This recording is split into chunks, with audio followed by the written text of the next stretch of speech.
So somebody in a recent live stream chat decided to ask me what I thought of Beast Machines, which is something that kind of comes up when you're the guy who talks about bad cartoons and bad Transformer toys all the time. And leaving out my rather colorful opinion of the show for another day, it did get me in the mood to talk about a Beast Machines toy, but I really don't have many from that toy line, so we go for the next best thing, a modern interpretation on one. This is Generations Tankor, the Fat Tankor, from the Thrilling 30 line. Not that he was Thrilling 30, I mean, considering he's a reference to an old series that rarely ever gets referenced, why would he be celebrating the Thrilling 30? As you can see, he is a Cybertronian tank of the typical Beast Machines design style. A little bit scrawnier than you would tend to expect from Tankor, but hey, is what it is. It'll make sense once we get him into other shapes. But he is cast in this nice metallic blue. It's a very deep color, very rich. I am quite the fan of it. We also have this pale gray it's kind of a steel blue coloring for some of the rest of the molding, as well as some gray plastic here and there. A little bit of red for paint across his, what will eventually be his chest, because, that's pretty obvious. Bunch of yellow across here, because Beast Machines really liked its yellow colorings. I don't know why. It just kept coming up. Yeah, so really not a whole lot here to talk about. Being a Cybertronian tank, he does get away with a lot of little design quibbles. For instance, he's got a lot of exposed parts on the sides, and he does kind of have these big wells on top of his tank mode. In general, it does not look bad, but as mentioned, it is far narrower than you would expect Beast Machine's Tankor to be. He is usually a very wide and heavy set vehicle. This, not so much. It does have some of the signature traits he does require, though, like an exposed head, because, hey, on some characters, that's a design feature, and we don't constantly bring it up, Energon Ironhide. Yeah, but just like in the show, he can kind of look around with his exposed head, because sometimes, hey, that's just how it goes. That's what the character's supposed to do. So, hey, at least they worked it in. That works out. And, yeah, he also has this gigantic cannon strapped over. It's not a turret, obviously. It's a cannon that's just kind of clipped into position. Literally, there's a clip right there. So yeah, he does have a firing missile gimmick. I'm going to go ahead and fire it. It's pressure launched, so it does not do a whole lot. It's a rather cheap looking missile in almost translucent red, which is kind of a weird color. It's kind of warped on mine too. Did not survive packaging well because it is rather thin. But, hey, for the most part, it works for what it is. It fires. What else do you expect? I do like the whole recoil effect to actually launching it. That part actually works. It's a little bit thematic. So, yeah, not a whole lot else to say about the tank mode, except, hey, look how well it rolls. And that's actually kind of surprising, because usually it's cheap little wheels on the undersides, but these actually work pretty well. It also helps that he's rather bulky. So let's get him into robot mode, and we'll actually see just what else is going on. So we flip the cannon to get that out of the way. Everything else kind of unfolds pretty simply here. I'm going to unfold the rear, and then the arms come down like so. Those are pretty much done already. This guy is exceptionally efficient as a transformer. Unpeg feet from the sides. Raise all of this down.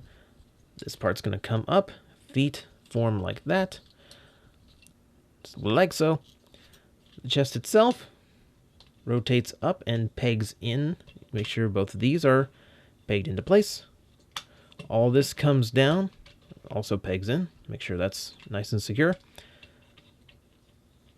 Flip this back into some semblance of a logical position. And just like that, it is that simple, ladies and gentlemen. That is your Beast Machines Tankor in the Generations line, I should say. In robot mode, I will frame that up just a little bit better for you guys. Look at him. I mean, look, like Hasbro tried twice during Beast Machines to make a show-accurate Tankor, to at least make a Tankor. Look how simple the transformation was on this figure. Like the two I have a scout class, a basic class Tankor mold that is way more complicated to transform than this guy is. It's kind of astonishing to me that it's this simple to make a show accurate Tankor. And they just could not figure it out back then. I don't know what it was. Beast Machines just refused to be show accurate. Taking a closer up look at the head, you can see he is very much Tankor, which of course he saw the head in vehicle mode, so singling it out now pretty much just gives me a thumbnail for the review. He's got a little bit of silver going on to paint up the front of his mouth. Here that very, very light blue does not do him a few favors. He kind of washes out some of his details here, but some of the important parts still remain. I like the blaze red eyes here. It looks like it could have been light piped, but again, not quite translucent, so it does not work. But I prefer that because his eyes are brilliantly red and really looking not happy. He's got a lot of his parts from vehicle mode exposed here. There's not a whole lot of new detail going on. I would say next to no new detail going on. He does have an interesting little bit of silver painted into his biceps. That's a little bit random and odd. I kind of wish it was painted elsewhere. It does highlight some of the new molding that we couldn't see in the vehicle mode, which is not bad, but he's got a lot of little intricate parts of molding here. The light blue does tend to wash out a bit, and I would have loved to have seen some of this painted in to really make it pop and give him some more depth to his deco. But it still works out for what it is. I do think color placement wise, it still works out pretty well. Everything's broken up very nicely, and you get an even mix of the two shades of blue as well as the gray coming in. All in all, very bulky. He's got the right proportions here, though he is very short for a deluxe, and this is where I like my new review setup, because everything I own is like next to me, so I can just grab like an old style deluxe and just kind of show you. Yeah, he stands quite a bit shorter. Now, he does have a lot more wide bulk to him, so you can give him credit there. Of course, he also has fewer parts and some hollowed out sections, so he does try to retain some size, even though he is obviously cheaper made. But that's not necessarily a bad thing, as, like I said, his transformation, very efficient, does just what he needs to do. And really, if you look at how he transforms in the show, it's really not that far off. I mean, it should be that simple, because that's kind of where the character comes from. I mean, look, it's Tankor. I mean, pre-Rhinox takeover, spoiler alert for a show from, like, 1999, 2000. Really, he does not have the intelligence to handle a complicated transformation. So it almost works thematically to him. So I'll go ahead and show you some quick features as well as the articulation. The head does have a rotation, as we showed. It is rather limited. So there is that. Nah, that's kind of a negative, just because he's got so much bulk around his neck. Shoulders do have universal range, thanks to a pair of hinges up there.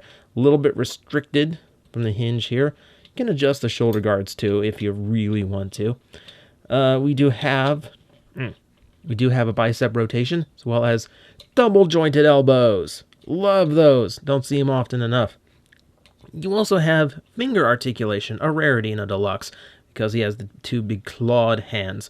He also retains these little spinny buzzsaws in his forearms, which is completely unnecessary. They could have just molded that in. They made it separate parts. Bravo. His waist is non-existent because of how he kind of clamshells together. Thighs, universal joint. Thigh rotation, that all works. And not so great in the knees. It does have a little bit of an ankle rock, so he does have that going for him too. He's not a character who's going to get into any like huge martial arts poses or anything, so for what he is, he works out pretty well in the articulation department. Only a few parts that are kind of lacking, like the waist articulation and whatnot. If he's got any major flaws to him, one of them is going to come in the form of QC, as it was a pretty common flaw in this toy, especially like enough to come up on TF Wiki, now that I think of it, to have two left elbows put in, which would make him impossible to transform. That's unfortunate. Well, luckily this is a completely working model. There are apparently some other QC issues with him as well. He kind of tended to warm pegs, but I would hold that more to the fact that Beast Machines is not a well-remembered series. He is just he was kind of an oddball in the Generations line in the first place. It's kind of like, what? Beast Machine? Really? Beast Machines is getting new toy? No, not surely not. But it did, and thus we have a Tankor who is not a triple changer and who did not have to have his name swapped in any way. So it's a rather short review, but hey, that is what it is sometimes. That is Fat Tankor from the Thrilling 30 line of Generations. He is a fairly nice toy. Because of the common misassembly, I would advise caution buying online. Make sure you look at him through the packaging if you have the chance, and actually see if his elbows are assembled correctly, because you really don't need to have something like that screwing up what is otherwise a fairly decent toy if a little bit unloved. I don't mind him at all, and this is someone who really didn't like Beast Machines in the first place. Oh wait, I said I wasn't going to bring up that opinion. Oh well, it's out there now. So yeah, toy-wise, perfectly fine, and it literally does me wonder, why wasn't it this easy before?